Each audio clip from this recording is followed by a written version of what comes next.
जैसे हो दोस्तों, मैं राहुल खन्ना के इस वीडियो में आपका स्वागत है। यहाँ पे जितने भी इंडिया में ट्राइबल लोग हैं उनके बारे में अगर हम बात करेंगे, चलो हम आपकी बात लेते हैं जो आप वीडियो देख रहे हो। आप अगर ट्राइबल पीपल हो तो वो कैसे हो, क्यों हो, ये दो सवाल है। जब ये दो सवाल आपको पूछी जाएंगे तो आप ये कहोगे कि मैं ट्राइबल हूँ क्योंकि मेरा कल्चर जो है वो नेचर के साथ जुड़ा हुआ है, प्रकृति के साथ जुड़ा हुआ है। मेरे कोई भी त्यौहार होते हैं वो नेचर को बचाने के लिए होते हैं, उसके साथ रहने के लिए होते हैं। हम लोग नेचर के साथ रहते, विनाश नहीं करते, और इसलिए हम लोग प्रकृति से जुड़े रहने के कारण हम सभी समुदाय ट्राइबल है। यही कहोगे आप। यानी एक तो सीधी बात है, अगर आप ट्राइबल है तो आपके ट्राइबल समुदाय का एक लॉ है, एक नियम है, एक कानून है, आपकी एक धार्मिक कुछ मान्यताएं है, कस्टम है, और कस्टम का लॉ भी है। आपके कस्टम में, आपके कल्चर में शादी कैसे करनी है, जन्म संस्कार कैसे होता है, मृत्यु संस्कार कैसे होता है, उसमें शादी के बाद क्या निर्णय लिए जाते हैं, आपकी पंचायत से लेकर सभी जो मुद्दे हैं वो आपके धार्मिक मान्यताओं के अनुसार आप करते हो। आप अपने शादी में जो परंपराएं निभाते हो वो नेचर से रिलेटेड है। इसका मतलब ये है कि आप किसी भी धर्म के कटघरे में नहीं आते, और यही वीडियो आपको बताऊंगा कि क्यों नहीं आते। क्योंकि कंगाली साहब ने भी गोंडी पुनेम दर्शन इस किताब में बताने की कोशिश की है, हालांकि ज़्यादा लोगों ने उस पन्ने के ऊपर ध्यान नहीं दिया। फिर भी आपको बताऊंगा कि एक्चुअल में हम कौन लोग हैं। देखिए दोस्तों, जो ट्राइबल पीपल है, आसाम में हो या महाराष्ट्र में हो, एमपी में हो या उड़ीसा में हो, बस्तर में हो या कहीं बिहार में भी हो, जो ट्राइबल पीपल है उसके कुछ धार्मिक मान्यताएँ हैं, परंपराएँ हैं, उनके अनुसार वो चलता है। आज जो छाती ठोक के जो हमारे आदिवासी लोग करे कि मैं हिंदू हूँ, अमकाऊ ढमकाऊ, उनको भी पता है कि हमारे कल्चर में अलग परंपराएं निभाई जाती हैं। हालांकि इन परंपराओं को बराबर से जोड़ के एक अलग रास्ता निर्माण किया गया है। दोस्तों, बात करूँ इस 4 साल पहले की, तो मोहन भागवत जी ने स्टेटमेंट दिया था। ये स्टेटमेंट ये है कि आदिवासी लोगों को हिंदू लिखवाने के लिए प्रयास किया जाएगा। अभी ये लोग जो आदिवासी हिंदू है चिल्ला रहे हैं, अगर आदिवासी हिंदू होता तो आरएसएस को इतना प्रयास करने की ज़रूरत नहीं थी। अगर आदिवासी हिंदू होता तो उसकी जनगणना में अलग कॉलम बना के जनगणना करने की कोई ज़रूरत नहीं थी। जयपुर में जो प्रोग्राम हुआ, ट्राइबल शब्द को सम्मति दी गई, और आदिवासी हिंदू नहीं तो किसी भी धर्म से नहीं आता, वो एक अलग पहचान है उसकी, ये बताने के लिए वहाँ पे प्रोग्राम किया गया था। राज्यों से बहुत सारे लोग आए थे और उन लोगों ने वहाँ पे एकता दिखाई।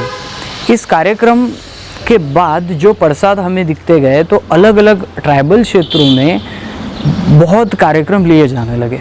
जी हाँ दोस्तों, जिन बच्चों को हमें पता नहीं है कि प्रबोधन उन तक पहुंचा नहीं है, वो बच्चे आज भी खुद को किसी धर्म से मानते हैं, और उन बच्चों के हाथों से बहुत बड़े बड़े सत्संग ये वो करवाए जा रहे हैं। वीडियो में ये बताने की कोशिश क्यों है, क्योंकि आप अगर ट्राइबल है तो आपको कस्टम है, और कस्टम है तो आपको उसका लॉ है। आप किसी दूसरे धर्म से रिलेट ही नहीं कर सकते। मैं गोंडियन हूँ तो मेरा विवाह गोंडियन पद्धति से होगा, मेरा जन्म संस्कार से मृत्यु संस्कार पेन कारण भी गोंडियन पद्धति से होगा। हमारे कल्चर में जो मान्यता है उनको हम करेंगे। तो और यहाँ पे सुप्रीम कोर्ट का स्टेटमेंट भी है कि यहाँ का इंडिजिनस पीपल किसी भी धर्म में नहीं आता, उसके लिए अलग पहचान है, इसलिए इसको ट्राइबल कहा जाता है। अगर आप हिंदू धर्म में आते थे तो आपको ट्राइबल कौन कहता? आपको हिंदू ही कहते। आप मुस्लिम धर्म में आते थे तो आपको ट्राइबल कौन कहता? मुस्लिम ही कहते। आप नहीं हो, लेकिन आप अगर किसी प्रवाह में बढ़ जाते हो तो जनसंख्या बढ़ जाती है, और जनसंख्या के जोर पर हम बड़ी राजनीति खेल सकते हैं। इसके लिए आज भी हमारे बच्चों को गुमराह किया जा रहा है। दोस्तों, कहने का मतलब ये है कि हमारे कोई भी परंपरा, यहाँ तक कि हिंदू मैरिज लॉ भी हमें लागू नहीं होता। कोई भी लॉ हमें लागू नहीं होता, क्योंकि हम है, हमारा कस्टम है और उसका लॉ है। इसलिए तो पेशा कानून बने, 5वीं अनुसूची के तहत हमें अलग कुछ निर्माण करने की कोशिश हुई, लेकिन ये भी बातें बाकी लोगों को समझ में नहीं आते। चलिए दोस्तों, देखते हैं ये जो बातें हैं कंगाली साहब अपनी किताब में क्या कहते हैं, इसके बारे में जानते हैं। पांदी पारिक ऊपर लिंगों के गोंडी पुनेम दर्शन पर किसी भी प्रकार के ग्रंथ लिखे नहीं होने के कारण आज इस पुनेम के मूल्य नष्ट होने की कगार पर है।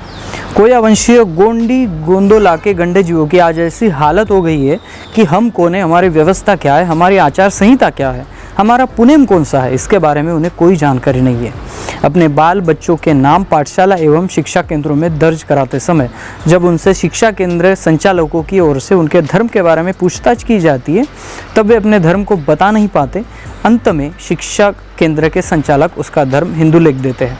इस तरह अनजाने में ही मूल गोंडी पुनेमी व्यवस्था के लोगों के बाल बच्चों का हिंदू प्रवेश हिंदू या अन्य धर्मों में होते जा रहा है। सही देखा जाए तो हर धर्म में प्रवेश पाने की कुछ विशेष विधियाँ होती है, कुछ विशेष धार्मिक संस्कार होते हैं। जैसे हिंदू धर्म में प्रवेश दिलाने के लिए यज्ञोपवीत मूंज संस्कार होता है, मुस्लिम धर्म में प्रवेश दिलाने के लिए खतना संस्कार अदा किया जाता है, तो ईसाई धर्म में बपतिस्मा किया जाता है। इस प्रकार के कोई भी संस्कार आज तक कोया वंशियों के नहीं होने पर भी वे सरेआम दूसरों की ओर से हिंदू कहलाए जाते हैं। जबकि हिंदू और गोंडी पुनेम के मूल्यों में ज़मीन आसमान का फ़र्क है। गोंडी धर्मी परसापेन को मानते हैं तो हिंदू ईश्वर को मानते हैं। गोंडी धर्मियों का धार्मिक स्थल पेड़ पौधे होते हैं तो हिंदुओं के धार्मिक स्थल मंदिर होते हैं। गोंडी धर्मियों को काला रंग वर्ज्य है तो हिंदुओं को स्वीकार्य है। गोंडी धर्मियों की आस्था मातृशक्ति में होती है तो हिंदुओं की आस्था पितृशक्ति में होती है। गोंडी धर्मी पूजा पाठ करते हैं तो हिंदू होम हवन करते हैं।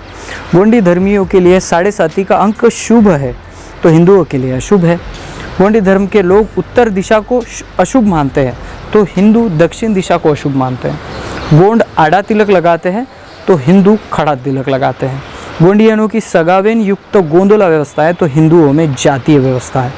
गोंडी पुनेम का अंतिम लक्ष्य सगा सेवा है तो हिंदुओं का मोक्ष प्राप्त करना है। गोंडी पुनेमी लोग अपने मृत जीवों को मिट्टी देते हैं तो हिंदू दाह संस्कार करते हैं। गोंडी पुनेमी लोग अपने मृतक जीवों का पेन कारण करते हैं तो हिंदू श्राद्ध करते हैं। गोंड समुदाय में कुल वधु की प्रथा है तो हिंदुओं में पुत्र वधु की प्रथा है। गोंडी पुनेम के अनुसार यह जीव जगत सत्य है तो हिंदुओं के लिए यह एक मिथ्या है। इस तरह गोंडी पुनेम और हिंदू धर्म में मूलभूत अंतर है। इसके बावजूद भी उनके बाल बच्चों को जानबूझकर हिंदू बनाने की प्रक्रिया स्कूलों में सरेआम जारी है। दोस्तों, कंगाली साहब के कहने के अनुसार अगर हम बात करें धार्मिक मान्यताओं की, हमारे कस्टम की, कस्टमरी लॉ की, तो बात यही सामने आती है कि हमारा को किसी भी संबंध में हिंदुओं से नहीं तो बाकी किसी धर्मियों से संबंध नहीं आता है। एक्चुअली ये बात राजनीति की है और मुद्दे की वोटों की राजनीति की है। जो जितनी ज़्यादा अपनी संख्या बढ़ाएगा और दिखाएगा उसका पक्ष भारी रहेगा, और जितने ज़्यादा इनके बेवकूफ़ बनाने में लोग आएंगे उतनी इनकी संख्या बढ़ेगी।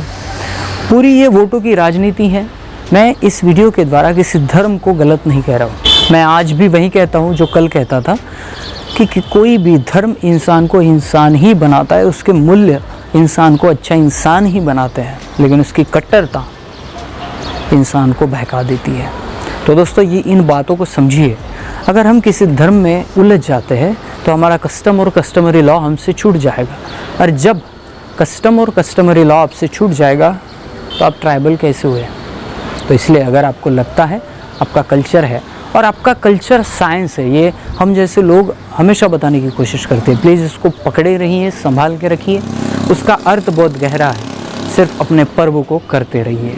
और दोस्तों, ये जो लोग कहते हैं आपके एरिया में भी आएंगे, चालीसा पठन करना है, सत्संग लगवाने हैं, आपको ही कहेंगे, आपको पैसे भी देंगे, फ़िलहाल इस बात से दूर रहना है आपको कि हम भी किसी भी धर्म से नहीं है। दोस्तों, आज का वीडियो अगर पसंद आता है तो लाइक शेयर कमेंट कर देना। मिलते हैं अगले वीडियो अगले टॉपिक के साथ। तब तक के लिए जय सेवा, जय जोहार, जय आदिवासी, जय गोंडवाना, जय भीम।